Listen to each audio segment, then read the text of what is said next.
Hey guys, by now I hope you've seen our 10 worst disasters in Brookhaven video.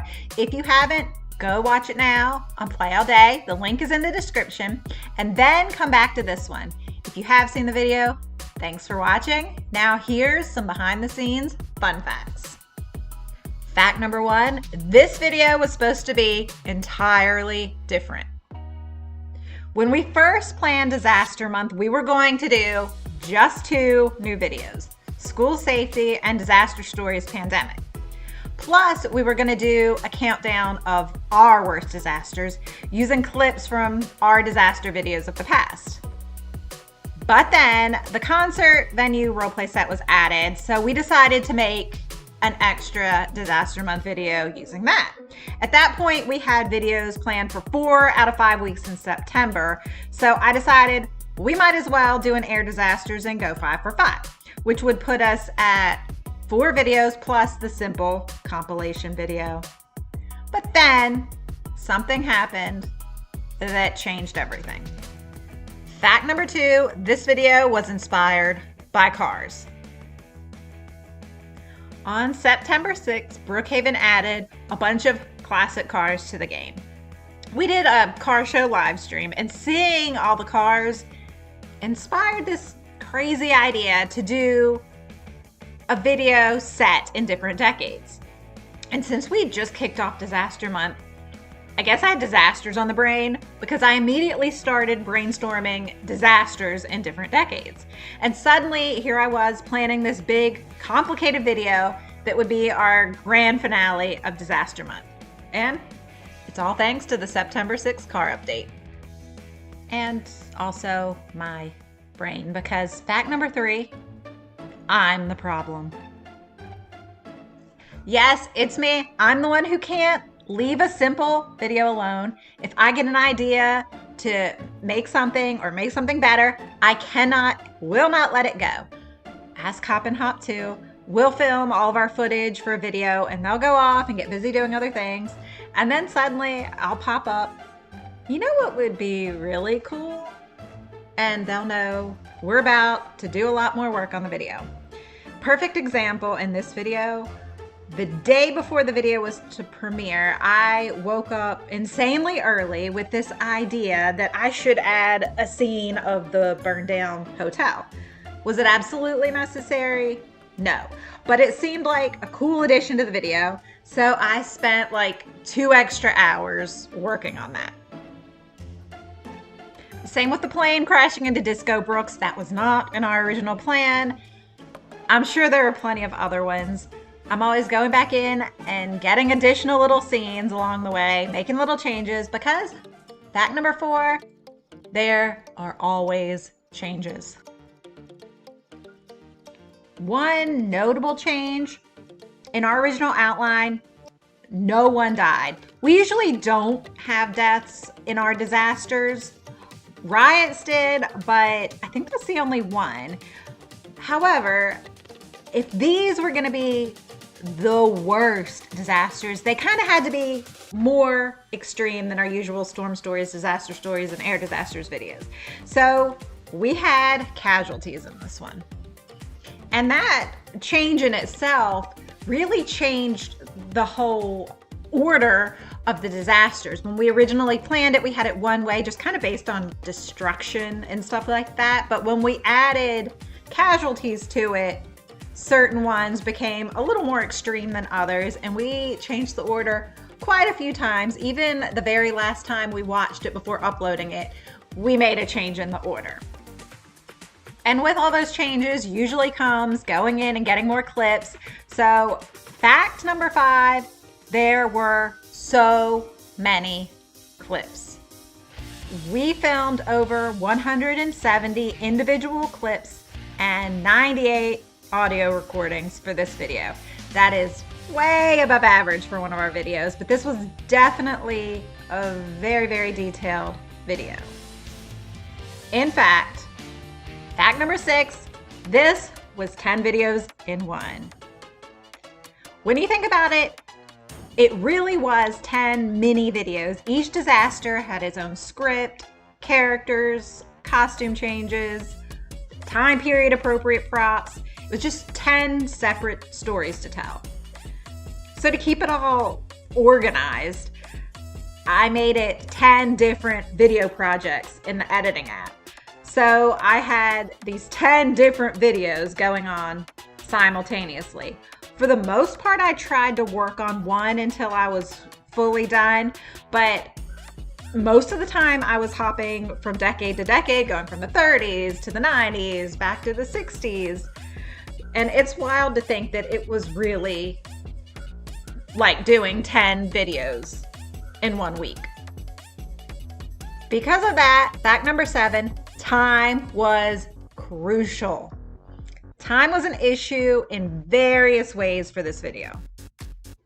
One big way was the length of time for the video. Our normal disaster stories, storm stories, air disasters are about 6 to 7 minutes, not including commercials. But that's just covering one disaster. This video covered 10, and we definitely didn't want it to be an hour plus video. I wanted it under 20 minutes, so I had to figure out how to tell each story effectively in 2 minutes or less. I was afraid it would be impossible, so I wrote the first script and did a trial run. I did it while I was sitting in the car while Hop and Hop 2 were at horseback riding lessons. And to my surprise, it was the perfect length. So from there, I could kind of gauge the script as I went, because I write scripts by hand in a notebook. So I knew that about a page to a page and a half would be the right length for each script. And as it turned out, they all worked out. I didn't have to trim out anything, and I was very, very happy about that. Another way that time was a thing was that we clocked in 32 hours just in editing for this video. That is definitely more than usual. Usually that kind of editing time is reserved for big, long events like the Olympics. Then you add to that any of the planning hours, script writing hours. We probably spent about 4 to 5 hours in filming. So altogether, we probably had at least 40 to 45 hours that we put into this video. Which, again, is not normal. That's a lot of time. One final way that time was important was that each video, each disaster, was set in a specific time period, bringing us to fact number 8, Google thinks I'm nuts. I wanted this video to be at least marginally historically accurate.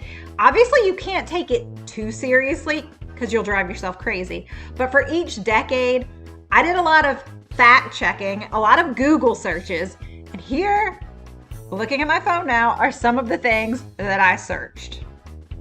Do hippies like malls? 1939 fashion. 1980s slang. Boat lingo. Minimum wage in the 1940s. Are flip phones flammable? How many fireworks in a 15-minute show? When was Herb a popular name? And my personal favorite, when were porta potties invented?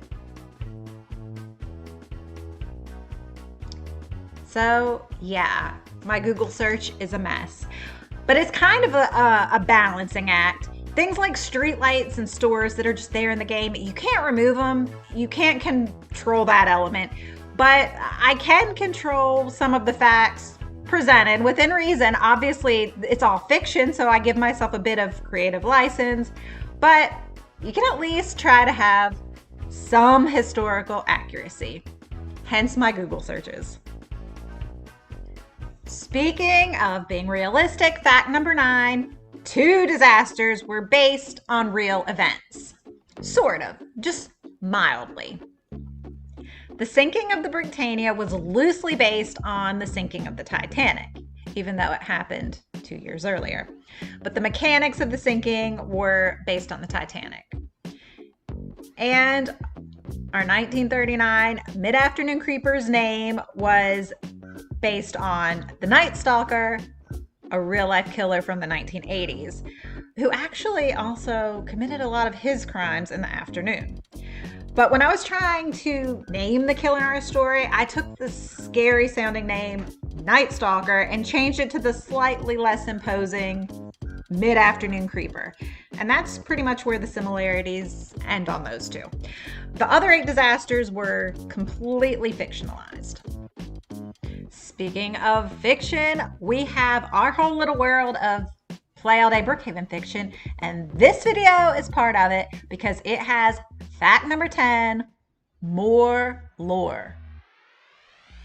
This video contains 3 very specific callbacks. Number 1, Brookfest. We did our Brookfest Music Festival live stream for the first time in June this year, but according to this video, Brookfest has been going on for decades, including that unfortunate incident in 1992. Number 2, Herman Frankel. OG viewers know who Edith Frankel is. She's a 90-something who ran for mayor in 2021. She's the leader of the Gray Gang, and she dabbles in gangster rap. But back in May, in our biggest battles video, we revealed her husband was mayor of Brookhaven in the 80s. So of course, in our 80s disaster, we included Mayor Herman Frankel. And another callback to Brookhaven's biggest battles video, we showed that the Brooks family had served as mayors way back in the 1700s. So when we did a disaster in 1922, wiping out the whole town, we knew we had to save the Brooks family so that they could live on and give us Sherman Brooks, who was our mayor starting in 2021. So that was a little bonus added for anyone who's following along and paying attention. We always like to have some Play All Day Brookhaven lore, and we definitely included some in this video. There you go, 10 facts about the 10 worst disasters in Brookhaven history. I hope you liked that video, and I hope you liked this video. Thanks for watching.